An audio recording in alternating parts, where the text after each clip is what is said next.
Почитувани граѓани, ние, пратениците на Социјалдемократскиот сојуз и коалицијата, поднесовме интерпелација за работата на председателката на Комисијата за образование, спорт и наука, професор доктор Олга Најденовска, заради нејзиното арбитрерно работење и непочитување на деловникот при водење на седниците на Комисијата. Господја Најденовска во изминатиот период ја доведе во целосен хаос Комисијата за образование, спорт и наука. Професорката Најденовска, кога на седницата требаше да се разгледува предлогот за основање на Универзитетот Дамјан Груев, се обиде спротивно на деловникот за работа на собранието да го ограничи правото на збор на пратениците и ги оневозможи пратениците да ги искажат своите процедурални забелешки за нејзиното неделовничко работење. Од тој момент Комисијата е втурната во процедурален хаос и наликува на Хајд парк во кој не се знае кој јаде, кој пие, кој за што зборува, кој покажува непристојни потези, ама се знае дека цехот го плаќаат граѓаните. А цехот е голем. Ако според информациите на собраниските служби, објавени во еден дневен весник на 25 февруари годинава, една собраниска седница на комисија чини 6000 евра, тогаш досегашното арбитрерно однесување на господја Најденовска изнесува околу 234.000 граѓански пари дадени за непродуктивни трошоци, за седници кои се водат вон деловник и за кои однапред се знае дека не водат никаде. Тоа е расипничко однесување. И тоа не е ништо ново за ВМРО-ДПМНЕ. Како што не е ново ниту кршењето на деловникот, кршењето на законите и на уставот од ова собрание и од страна на власта на ВМРО-ДПМНЕ. Господјата Најденовска е само еден мал, минорен пример за хаотичното владење на ВМРО-ДПМНЕ и за злоупотребите на груевизмот. Нам ни е јасно дека нејзиното однесување е резултат на лошите проценки и хаосот во кој се наоѓа врхушката на власт, но исто така и дека продолжувањето на оваа бескрајна приказна е резултат на немањето проценка на оние кои одлучуваат во партијата на власт кога треба да се каже доста, да се препознае моментот кога треба да се крене рачна, да се признае грешката и да се направи обид да се поправи таа.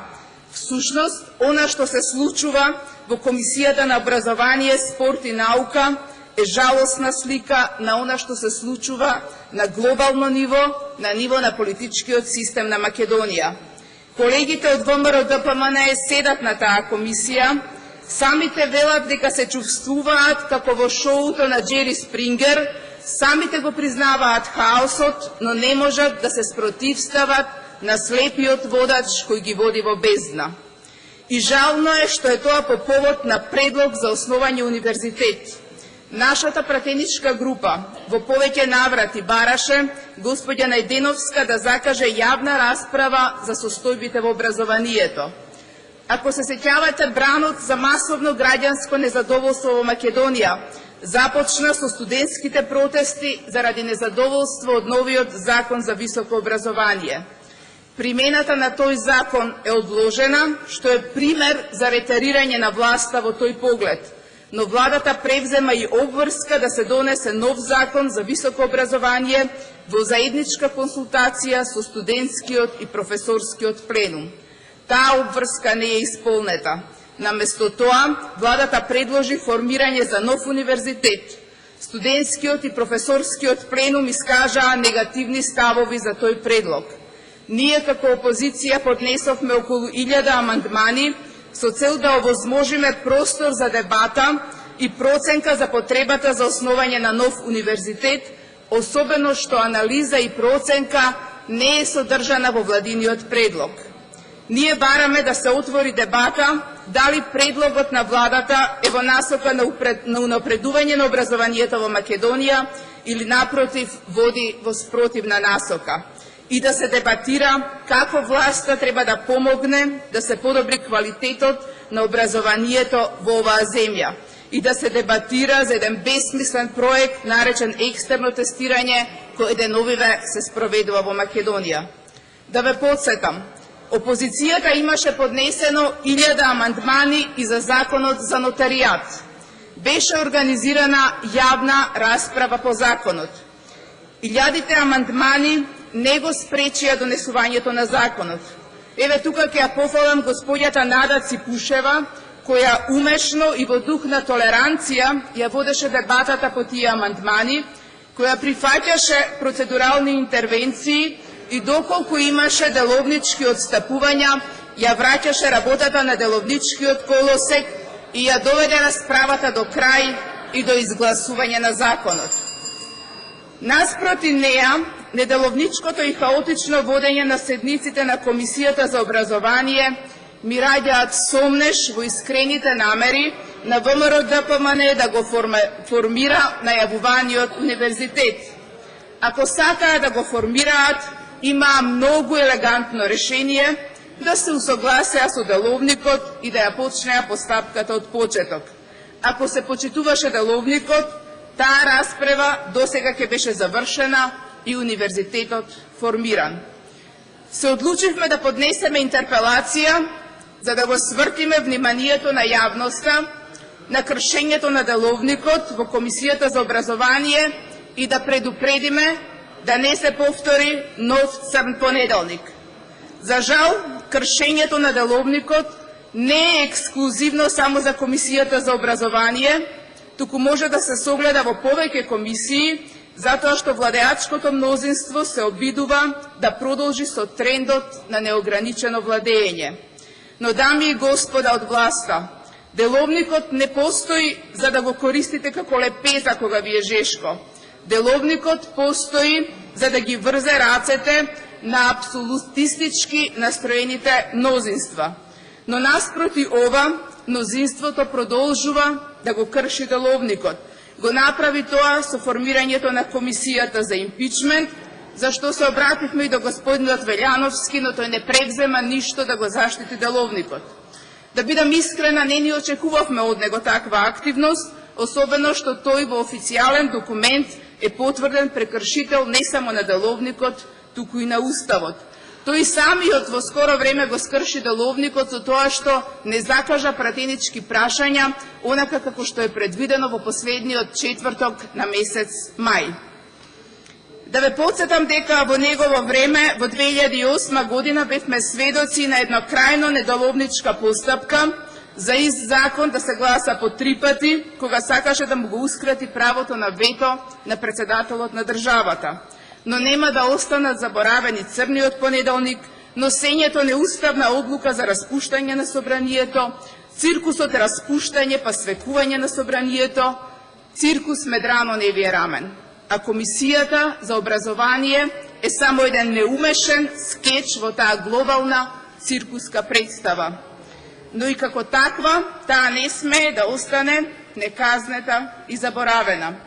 Всушност, случајот со помилувањата и одмилувањата, како што иронично се нарекуваат во јавноста, покажа дека не смееме да се концентрираме само на наредбодавачите, туку значајна е одговорноста и на извршителите. Оние како председателката на Комисијата за образование, оние кои што извршуваат туги незаконски наредби и со тоа стануваат активни учесници во незаконити дејства. Жално е што многу од нив доброволно се согласиле да послушаат незаконски наредби од лица кои понекогаш се со пониско ниво на образование, со понизок општествен статус, со пониско животно искуство. Тоа ги прави уште повиновни за состојбата во која се довеле, но и за состојбата која ја креираат во областа во која што работат. Всушност, производ на груевизмот е поданичка политичка култура. Поданичкиот менталитет, наметнат со страв и уцени од една страна, со награди и купување човечки души од друга страна и со гола пропаганда од трета страна. Затоа штетите од груевизмот на подолг рок ги затвараат перспективите во догледно време да се воспостави владење на правото. А владење на правото значи постоење на правна одговорност за кршење на правните норми, а во современите демократии, ако кршењето на нормите е сторено од страна на политичари, покрај правната, тоа повлекува и политичка одговорност. Всушност, да ве подсетам, и политичката криза во Република Македонија произлезе од континуираното кршење на Уставот и законите од страна на власта, арбитрерното владење и злоупотребата на власта. Затоа наша должност, како опозиција, е да укажуваме на сите прекршувања на законите, на сите неправилности и на сите злоупотреби. Во таа насока е и оваа интерпелација. Ние мораме да градиме култура на одговорност, култура на почитување на правото, култура на владење на правото. Би требало да имаме во предвид дека демократијата како систем на владење подразбира изразување и реализација на општествени интереси кои се ограничени со почитување на човековите права. Тие интереси се изразуваат и реализираат преку почитување на соодветни процедури. Процедурата не е поставена сама за себе.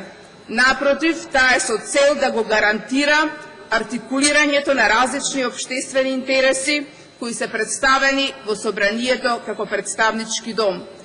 Затоа демократијата понекогаш изгледа спора и неефикасна, но ако не можете да обезбедите изразување на различни интереси, едноставно немате демократија.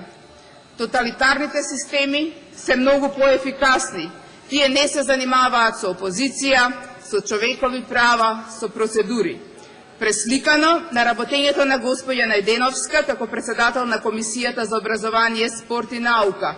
Наводно сака да биде ефикасна преку кршење на деловникот, преку обид на шверцерски начин да се закажуваат седници кратко време пред нивниот почеток и со тие манипулации целосно ја блокира работата на комисијата. Уште еднаш ви напоменувам, има шанса за исправање. Се што е потребно е да си ја признаете грешката и потоа да се препушти раководната позиција на некој кој немал прилика да забразди во злоупотреби. Потоа да се почне од почеток со почитување на деловникот. Тоа е начинот како се отстрануваат дефектите во нормален демократски систем. Но подсетувам, за жал во тоталитарните системи, извршителите на незаконските наредби не се занимаваат со исправање на грешките и отстранување на дефектите. Нив ги интересира само и единствено довербата која уживаат кај нивниот наредбодавец, кого тие го доживуваат како семоќен, а всушност тие го прават семоќен.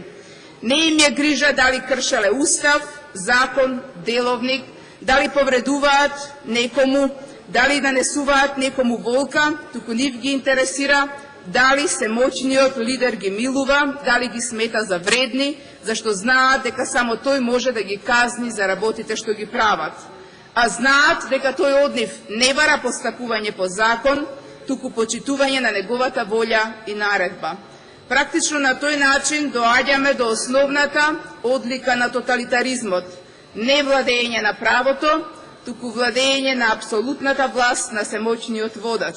Ако семоќниот водач ви го скврти грбот, тогаш вие останувате немоćни, вие сте во неволја, бидејќи тој може да ве заштити од се, но затоа и бара од вас да газите по се.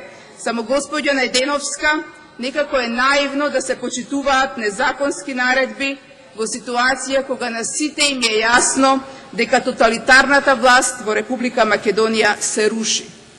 Кога пука бетонот со кој забетониравте многу ставови од кои се повлековте. Последното само понижување го видовме вчера од господинот Иванов во ситуација кога колегите од власта во комисијата за импичмент го бранеа и го прогласија за невин, тој самиот ја призна вината со повлекувањето на сите аболиции кои што ги имаше дадено. Сите до последното.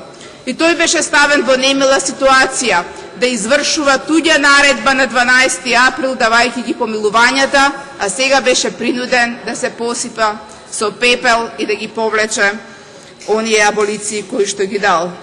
Всушност, вечната битка меѓу тоталитаризмот е меѓу волјата на водачот и прописите. Вие, господјо Најденовска, избравте да работите по волјата на водачот и по неговата наредба.